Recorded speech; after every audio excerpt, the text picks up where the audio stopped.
পুরো গাড়িতে পেঁচিয়ে গেছে।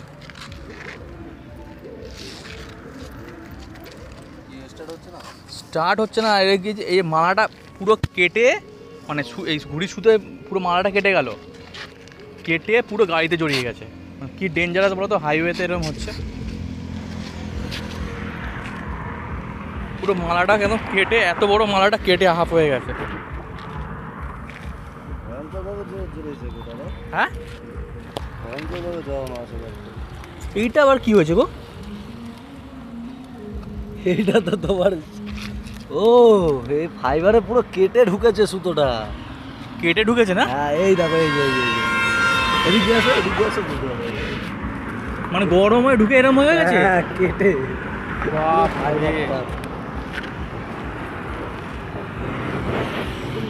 নতুন গাড়ি তো।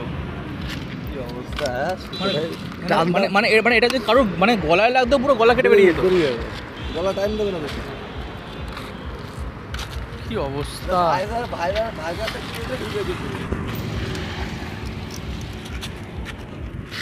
দেখো বন্ধুরা, এমন করে ঢুকেছে, পুরো এইটা কেটে দিয়েছে। এই যে এই জায়গাটা, মানে প্লাস্টিকটা পুরো কেটে ঢুকেছে সুতোটা। মানে এটা যদি গলায় লাগতো তাহলে কি হতো? মানে ঘুড়ি ওড়াচ্ছ ঠিক আছে, বাট এইগুলো, এই যে হাইওয়ে, এটা NH2, ওইদিকে আপনার ডানকুনি, আর এদিকে শ্রীরামপুর, পুরো হাইওয়ের উপর এরকম সুতো জড়িয়ে পুরো গাড়িতে এই অবস্থা। এই দেখতেই পাচ্ছ, পুরো সুতো জড়িয়ে গেছে। এই যে পুরো চাকা বাঁকায় পুরো সুতো ভর্তি। খুলছি, মানে এত স্ট্রং সুতো, যদি কারো গলায় লাগতো, গলায় তো কেটে বেরিয়ে যেত। আর হাইওয়েতে মিনিমাম 60-70-তে গাড়ি চলেই। এই যে আজকে বিশ্বকর্মা পুজোয় নতুন ফুল লাগিয়েছি, ফুল কেটে পড়ে গেল। ওই হাইওয়েতে সব ফুল গড়াগড়ি করছে। দেখো বন্ধুরা কি অবস্থা। তো তোমাদেরকে বলবো, যারা ঘুড়ি ওড়াচ্ছ ঠিক আছে, কিন্তু একটু,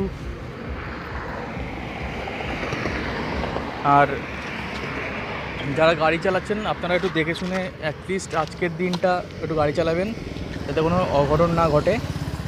আমি ফুলটা এখানে রেখে দিই।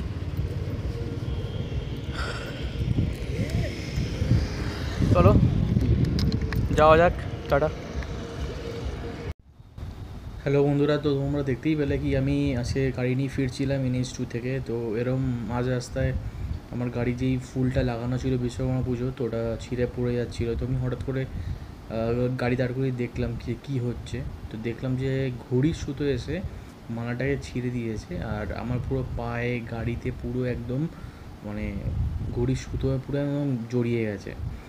তো আমি গাড়ি দাঁড় করিয়ে দেখলাম কি এমনও অবস্থা, আপনারা দেখলেন ভিডিওতে, কি আমার গাড়ির যেই ওই ফাইবার পোর্শনটা আছে ওইটা ইভেন কেটে গলে, মানে সুতোটার ভেতরে একদম পেস্ট হয়ে গেছিলো। তো একবার ভাবুন, এটা যদি কারোর গলায় লাগতো তাহলে কি হতো তার। তো আমি আজকে খুব লাকি, আমি বেঁচে গেছি এই এরকম জিনিস থেকে, যে আজকে যদি গলায় লাগতো যে কী হতো। তো আমি জাস্ট এটাই বলবো যে আমরা সুপিরিয়ার কোয়ালিটি সুতো, ঘুড়ি সুতো পাওয়ার জন্য অনেক অন্য অন্য জিনিস ইউজ করছি। মানে আজকে যেই সুতোটা ছিল আর কি, ওটা একটু নাইলন টাইপ কিছু একটা ব্যাপার ছিল, অনেকটাই হার্ড স্ট্রং। তো জাস্ট ফর এন্টারটেনমেন্ট, ঘুড়ি ওড়ানোর জন্য যদি আমরা, মানে কোনো একটা মানুষেরও যদি প্রাণ যায়, তো সেটাও খুবই দুঃখজনক। তো আমি এটাই আশা করব যে আমরা আবার এই আগের সুতোয় ফিরে আসবো, যেটা নর্মাল মাঞ্জা দেওয়া সুতো ছিল। ওই সব নাইলন টাইপের সুতো আমরা ইউজ করব না নেক্সট টাইম থেকে। তো আমি এটাই মানে চাই যে এগুলো নাও ইউজ করার জন্য। খুবই রিস্ক হয়ে যায় যারা রাস্তাঘাটে চলে, গাড়ি চালায়, সাইকেল চালায় তাদের জন্য। বিকজ ঘুড়ির সুতো ঘুড়ি কাটবেই, আর সুতো রাস্তাঘাটে পড়ে থাকবেই, স্বাভাবিক ব্যাপার। কিন্তু এই হুট করে যদি এরম কিছু হয়ে যায়, খুবই প্রবলেমেটিক এটা। তো এটাই জাস্ট আপনাদের সাথে শেয়ার করার ছিল। তো আপনারাও রাস্তাঘাটে অ্যাটলিস্ট এই ঘুড়ি ওড়ানোর দিনগুলোতে একটুখানি দেখাশোনা করে চলবেন।